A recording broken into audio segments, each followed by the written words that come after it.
My sister ruined my relationship because she couldn't stand the fact that she couldn't have her one true love. So I decided to make her watch him choose me instead. My younger sister, Mia, has been repeating the same story since she turned 21. According to her, because she lost her one true love, she's somehow justified in destroying everyone else's happiness. And I don't mean it in a harmless, still heartbroken over an ex kind of way.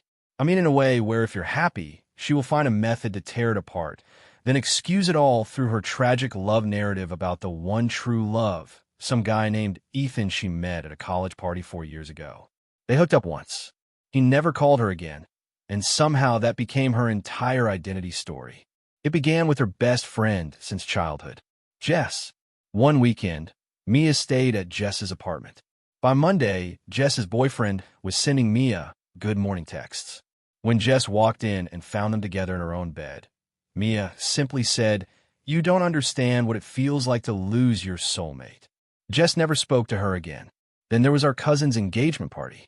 Mia arrived in a dress worth more than my monthly rent, got drunk on wine, and cornered the groom in the bathroom. His exact words afterward were that she kept saying he reminded her of someone important. Thankfully, he pushed her away and immediately told his fiancée. But Mia cried to our parents, claiming that seeing happy couples triggered her emotional trauma. Mom even paid for her spa retreat so she could heal. By the time I met Ryan, I already understood the pattern. I kept him away from family events, removed Mia from my social media, and told him my sister was dealing with personal issues and needed distance. For 2 years, everything stayed calm. We got engaged last spring. A small ceremony, nothing extravagant, just close friends and family. I made one mistake. I mentioned the engagement during my mother's birthday dinner. Mia's reaction was instant. Her eyes lit up like it was Christmas morning. "I'm so happy for you," she said, hugging me tightly. "When will I get to meet him?" A week later, Ryan showed me his phone, laughing. "Your sister found me on Instagram with a fake account. Look at these messages." We read them together, mocking her desperate tone, and he promised to block her. 3 weeks before the wedding, I came down with a severe flu. Ryan was supposed to be at his brother's golf event that day, but my friend, who lived near Mia's apartment complex, texted me saying she had seen his Tesla parked in the visitor lot. My stomach dropped. Even with a fever, I drove there immediately, using the spare key Mia had once given me for emergencies. When I entered her apartment, I found them on her couch, her head resting on his lap, his hand in her hair, both of them partially undressed. She looked up at me with already formed tears. "I'm so sorry," she whispered. "He just reminds me so much of Ethan." And I left without another word. He didn't even try to follow me or save what we had. That was the moment I decided she needed to understand what real loss feels like. The truth was, Ethan wasn't some mysterious man who disappeared after one encounter. We had actually known of each other for years. We followed each other on Instagram, shared mutual friends from college, and occasionally liked each other's posts, but never properly spoke. He lived about 3 hours away, worked as a physical therapist, and often posted videos of his golden retriever. So I sent him a message through DMs. "This is strange, but my sister had an obsession with you in college and just ruined my wedding. Want to help me ruin her life?" He replied in 12 minutes. "Mia? The girl who showed up at my mom's house? I'm in." Apparently, Mia had traveled to his hometown, introduced herself to Ethan's mother as though she were an old family friend, and spun an entirely false version of reality, claiming he was the love of her life and that they had been separated by fate. His mother believed her. She even invited Mia in for tea. They took photos together, and she later posted about reconnecting with my future daughter-in-law. Ethan sent me everything, screenshots, videos, even audio recording of his mother saying, "She seemed so sincere, dear. I'm sorry if this caused confusion." That's when I realized Mia wouldn't stop. She didn't know how to love, only how to possess. And anything she couldn't have, she destroyed. But this time, she didn't account for 2 things. I was no longer the sister who stayed silent, and Ethan was willing to play along. We planned everything carefully. He would visit me during the weekend of our family lunch. I hadn't spoken to Mia since the incident with Ryan, but I knew she would attend my father's birthday gathering. No one in our family ever missed those events. And I would arrive with Ethan, holding hands, acting exactly like the relationship she had always fantasized about. On Friday, I picked him up from the bus station. He was even more attractive in person. Charismatic, warm, funny, the kind of man who makes people naturally comfortable. The kind of man Mia could never manipulate, and he knew it. In the car, we went over everything again, rehearsed our timing and behavior. By Saturday at 1 p.m., we parked in front of my parents' house. I stepped inside wearing a new dress, heels, and a calm smile. Ethan held my hand as though we had been together for years. Mia was in the living room laughing with my uncle when she noticed us. Her laughter disappeared instantly. Her voice caught in her throat. "Everyone," I said, as though it was the most normal thing in the world. "This is Ethan." The name struck her like a bolt of lightning. She went pale, then flushed red, then forced a smile that didn't reach her eyes, trying to pretend it was amusing. "Ethan," she repeated with a nervous laugh. "Wow, what a coincidence." He smiled calmly. "Hi, Mia. Good to see you again." That alone shattered whatever control she was clinging to. She started to say something, stumbling over her words, but I had already moved on, sitting down with Ethan beside me, taking photos, posting stories. Every gesture I made felt like a calculated blow to her pride. During lunch, she tried to insert herself into his attention, attempting to bring up memories from college that never actually existed. But Ethan stayed focused on me the entire time, calling me love, resting his arm around my shoulders.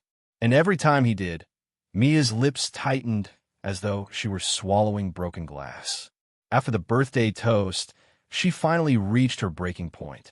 She stood up abruptly and locked herself in the bathroom. I followed her. I knocked until she opened the door. "What do you want now?" she snapped, mascara smudged, eyes desperate. "I just came to see if you're okay," I said softly, pretending concern. "It must be difficult watching your soulmate in your sister's arms, right?" "You're doing this just to hurt me," she shot back. "You destroyed my engagement because you couldn't stand seeing me happy." "No, Mia," I replied. "This isn't cruelty. This is justice." "He was mine," she screamed, hitting the wall. "I saw him first. I felt it first." "No," I said firmly. "You saw him once, and he never wanted you. You built a fantasy in your head and used it to justify hurting everyone around you. Now you're going to sit with that truth and watch him choose me.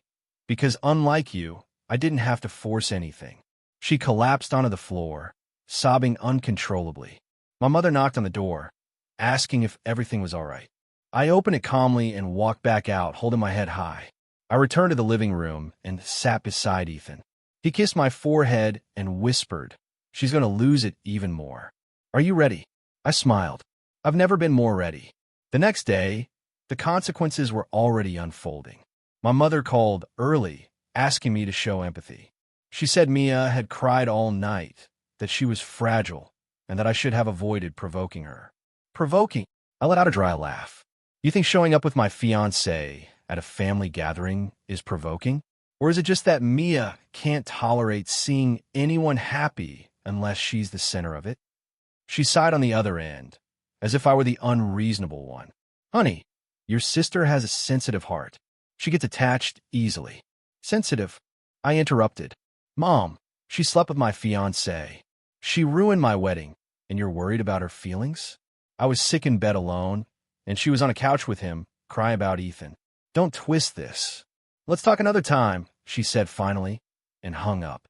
In that moment, I understood something clearly. No one in my family was going to defend me. They had always treated Mia like a fragile ornament, never noticing she also had sharp edges. Now, those edges were pointed inward and outward. On Monday, Ethan was still in town. I took him to brunch with friends who already knew everything about Mia's behavior since high school. He was effortlessly magnetic, polite, warm, attentive, and completely devoted to me. My friends exchanged impressed looks, some even whispering that it felt like poetic revenge. By afternoon, Ethan posted a photo of us on Instagram, us hugging at park. The caption was simple: "Sometimes love appears when you least expect it." The comments started small: friends, cousins, casual reactions. Then Mia appeared. Mia, she wrote. Soulmate. This is disgusting. You know what he means to me. Ethan responded immediately, precise and calm. We hooked up once, Mia. Once. And you followed me afterward. That isn't love. That's obsession. It exploded instantly. People from our past started commenting, validating what he said, some even admitting they had always found Mia's behavior unsettling. The narrative shifted fast. Mia stayed silent publicly, but privately sent me voice messages, crying, screaming, accusing me of using him against her. One ended with, "You're ruining my life," out of revenge. I replied simply, "No, I'm just showing you how to rebuild after being destroyed. Something you never learned." Then I blocked her. But I wasn't done. I knew she wouldn't stop there. And she didn't. On Thursday night, a notification appeared. Mia had posted again. A selfie, tear-streaked face, swollen eyes, dimmed bedroom lighting. The caption read, "It hurts to see your sister take the man you love, mock your pain, and be praised for it. I'm not perfect, but no one deserves this." Over 1,000 likes. Hundreds of comments telling her to stay strong. Some people I knew even shared it. The next morning, I went to my parents' house. My mother opened the door, surprised. "What are you doing here?" "I need to talk to everyone," I said, stepping inside. My father was in the living room. Then Mia appeared on the stairs, dressed in sweatpants, hair tied back, wearing that same carefully constructed victim expression. "Did something happen?" she asked almost sweetly. "Something did happen. Enough of you manipulating everyone and acting like you're the poor victim." I stopped in the middle of the living room and looked at both of them. "Mom, Dad, did you see the post? Do you really think that's fair? Do you remember who destroyed whose engagement?" "Honey, this isn't how you solve." Mom started. "No, now you're going to listen." I turned to Mia. "You seduced Ryan. You stabbed me in the back. You apologized with fake tears and thought you could go back to being the family princess. But now the situation has flipped. Now you're the one on the floor crying, and no one is going to rescue you this time because it's not a dramatic post that will erase the screenshots, the voice messages, the witnesses. Everyone has seen who you really are. The mask is gone." Mia stayed silent, crying. Dad looked down. "I'm tired of being the forgotten daughter while you turn everything into your little performance. Enough. The spotlight is mine now. And this time, the audience is on my side." I walked out without waiting for a response. In the car, Ethan was in the driver's seat, soft music playing on the radio, and a coffee waiting for me in the cup holder. "How did it go?" he asked. "It was perfect," I answered. "She finally understood she doesn't have control anymore." He smiled. "You know what?" "What?" "Getting revenge on her was more therapeutic than I expected." "Yeah," I said. "And you know what's better?" "What?" "Part 2 is still coming." Part 2 started with an invitation. The launch party for my friend Andre's new restaurant, a well-known chef with strong local influencer presence and heavy social media coverage. Mia, of course, was obsessed with these kinds of events. She always pretended to live a life she didn't actually have, posting mirror selfies as if she owned designer clothes, ordering expensive dishes just for photos before sending them back through the kitchen. Everything was about appearance. But this time, she wasn't invited. I was. And so was Ethan. We arrived in style, literally. At the entrance, a photographer stopped us, took pictures, and one of them was later posted on a city events page with the caption, "Couple of the night, Melissa and Ethan steal the spotlight at the opening." Mia saw the next day, of course. She posted an indirect story immediately. Some people need attention to feel alive. I prefer depth. Depth from who? From someone who threw herself at my fiancé's lap 3 weeks before my wedding and was now crying online because the man she barely knew became my boyfriend. The following Saturday was another event, Amanda's wedding, our cousins. Mia had always been close to Amanda, so she probably expected her to soften the situation and ask me not to bring Ethan. Instead, Amanda called me personally. "Mel, please come and bring him. Everyone already knows what happened." I don't have the patience to pretend for Mia anymore. She needs to understand the world doesn't revolve around her. Mia was there alone, wearing a tight dress, perfect makeup, and a forced smile, pretending not to notice us when we arrived. Ethan held my waist, kissed my cheek occasionally, and she could only watch. But the moment that made the night unforgettable came during the bride and groom's dance. Amanda discreetly invited us to join them. Ethan and I were dancing in the center, turning slowly when Mia tried to approach. For the first time, she looked uncertain. "Ethan, can I talk to you?" she asked, using that look she thought always worked. He released my hand, looked at her calmly, and said, "No, I'm busy loving your sister." Mia froze. I took a breath, looked at her, and added, "And for the first time in years, I'm actually being loved." Something you never understood, because you only know how to confuse attention with love. She stepped back with tears in her eyes and tripped slightly on her dress hem. No one laughed. Worse than that, no one reacted. That silence hurt her more than anything. A few minutes later, she left the hall. I stayed and kept dancing, for the first time in a long time, feeling like I had finally won. But the best part was still ahead. A few weeks later, I was invited to speak on a podcast about healing and new beginnings.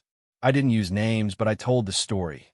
The narcissistic sister, the unfaithful fiancé, the calculated revenge, and the unexpected love. The episode went viral. People from all over the country messaged me, saying they related to it. Mia heard it. I know she did, because that same day, she sent me a DM. "Do you really need to expose your life just to get attention?" I replied immediately. "It's not exposure. It's freedom. I lived in your theater for years. Now the story is mine, and so is the stage." She never answered. In the days that followed, I heard through others that Mia was withdrawing. Brands she tried to work with cut ties. People began commenting on her obsession with Ethan. The carefully built image she had worked so hard to maintain started to collapse. And it wasn't me who destroyed it. She did it to herself. And me, I kept living. Ethan was no longer just part of revenge. Slowly, he became a refuge, a presence that arrived as an ally, but turned into something real. With each passing day, I saw that what Mia tried to break only made me stronger. And she, who always believed she could win through manipulation, was now left with silence. The first time I realized I wasn't thinking about Ryan anymore was on an ordinary morning, weeks after Amanda's wedding. We were in my apartment. The sunlight was soft through the window. Ethan was in the kitchen, shirtless, making pancakes the way he had done since his first week with me. And while he quietly hummed a 2000 song, doing these ridiculous little dances that always made me laugh, I realized Ryan had become nothing more than a weak shadow tucked away in a dusty corner of my memory. It wasn't just revenge anymore, not even close. It was the way Ethan held my hand, even when there was no reason to. The way he listened to my childhood stories with genuine interest and a soft smile, even though he had already heard them before. The way he looked at me while I was reading on the couch, like simply being near me was enough for him. I hadn't expected any of this. When I sent him that impulsive message asking him to help me destroy my sister's fantasy, I genuinely thought it would be temporary, that he would play along for a short while until Mia gave up, until I felt satisfied, and then everything would go back to normal. But nothing went back to normal. Ethan became routine, stability, presence, security. He met my friends, blended into my work circle, and started leaving toothbrushes and t-shirts at my place. When my car broke down, he was the first to arrive with coffee and a tow truck. When I had an anxiety attack before an important presentation, he sat beside me on the kitchen floor without saying a word, just holding my hand until my breathing slowed again. And Ryan? Not even a thought anymore. No comparisons, no lingering pain, nothing. The man who once felt like the center of my world had become irrelevant because now I had someone who showed up even in the most ordinary moments. Ryan was made of promises about the future. Ethan was made of actions in the present.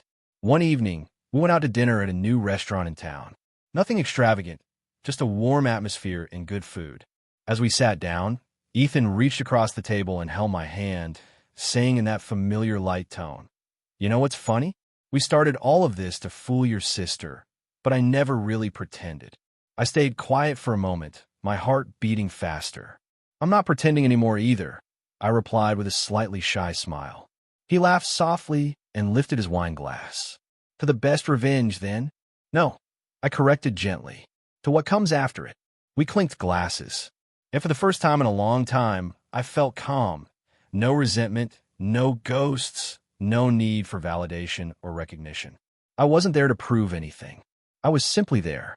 And so was he. A few days later, while walking downtown, I saw Ryan. He was alone, head lowered, looking like the weight of everything was pressing down on him. Instinctively, I looked away, not out of pain, but because he no longer mattered. He saw me too and hesitated, as if considering coming over. But when he noticed Ethan approaching and slipping his fingers between mine, he stopped, then stepped back. Maybe at last, he understood there was no space left for him. That the place he had wasted on lies and betrayal had been filled by someone who, without making promises, gave me everything. That night, I held Ethan a little tighter and whispered without thinking too much, "Thank you for showing up." He looked at me with that calm, knowing smile that didn't need words. And I understood something clearly. Revenge had given me justice, but what came after it gave me love.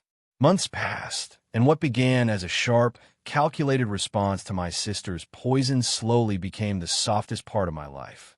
Ethan was no longer a plan, no longer a move, no longer a carefully staged provocation. He was home, my partner in silence, in laughter, in everything in between. We slept together almost every night, sometimes at my place, sometimes at his, where his golden retriever always insisted on squeezing between us like a protective guardian of this unexpected story.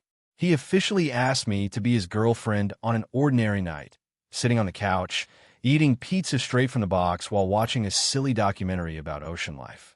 "Do you think it's too soon for this?" he asked, balancing the box on his lap with a small smile. "Or is it already too late?" I laughed. "We've survived worse than most couples do in years. It's just a label, but yes, I want to." And that was it. We stopped talking about Mia. She faded from conversations, from messages, from everything. She blocked Ethan everywhere, even though he never tried to contact her again.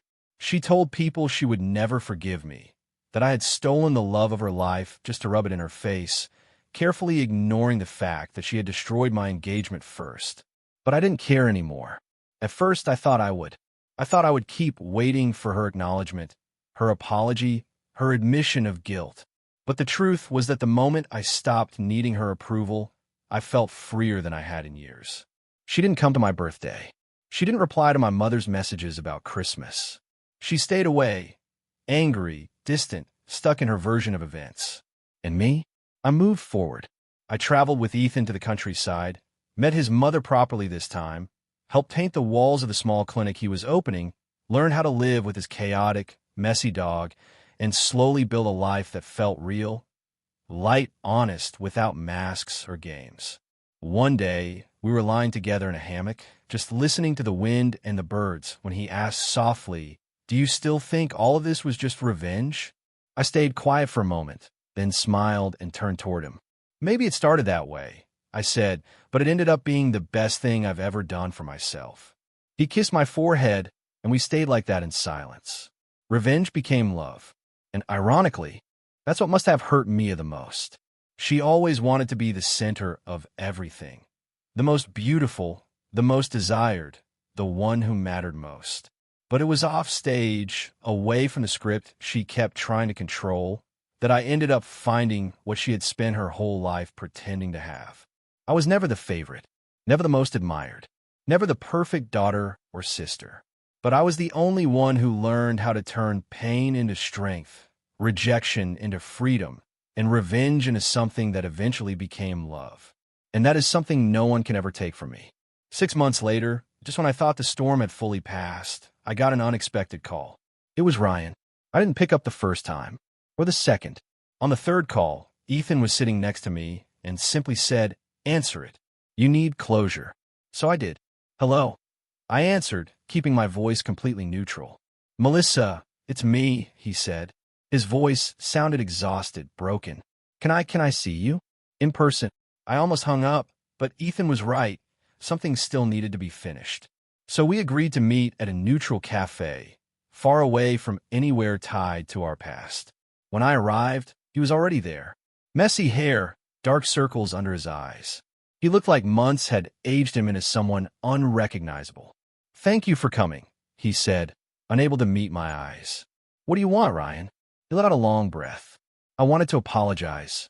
Really? I replied flatly. And explain. Explain what? That you were holding my sister's hand 3 weeks before our wedding. It wasn't like that, he muttered. She came to me when you were sick. She said she needed to talk about something important about you. That there were things from your past I needed to know before marrying you. My stomach tightened immediately. Typical Mia. And you believed her? She brought proof, or things that looked like proof. She said you had ruined a girl's life in high school, that you were manipulative, vindictive. She showed me old conversations taken out of context. He finally looked at me. I got confused. I panicked. And that's why you went to bed with her? No, he said quickly, shaking his head. She told me she'd loved me since we met. That she never said anything because she respected you. That if I ended the engagement, she would be there for me. I was drinking. I was overwhelmed by everything she said about you. Ryan, I cut him off. None of that excuses what you did. I know, he whispered, eyes filling with tears. 5 minutes after you left, I realized it. I realized she manipulated me. That everything was a lie. That I destroyed the best thing I ever had because of her. I stayed silent for a long moment. You know what hurts the most, Ryan? I finally said, it's not even what you did. It's that you didn't trust me. After 2 years together, you believed her version of me more than me. He lowered his head. I tried calling you. 1,000 times. I went to your place. You were never there. And then I saw the photos with him. And I knew it was too late.